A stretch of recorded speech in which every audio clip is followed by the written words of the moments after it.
ચાલો મિત્રો, અમે પાલડી આવ્યા છીએ તો અમે અત્યારે થોડાક નવરા છીએ. તો મને એમ થયું કે ગીરના ગાળાવાળા મેળીમાં છે તો આપણે અહીંયા આવ્યા છીએ તો આપણે એના દર્શન જરૂર કરવા જવું જોઈએ.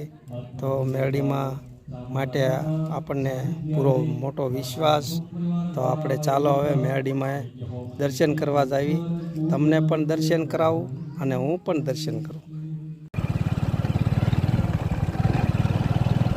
મેરડીમાંના મંદિરે અમે જાવી છે. ભાઈ એનો રસ્તો તમને બતાવીએ છીએ. જો આ ગીરનો ગાળા આવો ગાળા છે ભાઈ રસ્તો. ચાલો ભાઈ, આ મંદિર મેરડીમાંનું મંદિર. તો આ મંદિર છે ગીરના ગાળાવાળા મેરડીમાંનું મંદિર છે.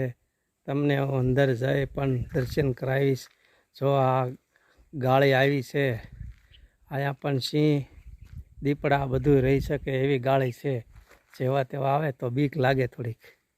જો મેરડીમાં છે આપણે દર્શન બધાય ભાઈઓ જે મેરડીમાંને માનતા હોય એ આપણે દર્શન કરી અને કોમેન્ટ કરો. તો ભાઈ આ મેરડીમાંના દર્શન કરો. અને ગીરના ગાળાવાળા મેરડીમાં કહેવાય. અહીંયા પાલડીથી થોડાક આગળ છે. તે વિશે મારે થોડુંક ગાવું છે. બે કડી. હે મેલડી મારી માતા, મારી લેખની વિધાતા. હી મેલડી માતા, મારી લેખની વિધાતા. દુનિયામાં ડંકો વાગે અમાર મેલડી માનો.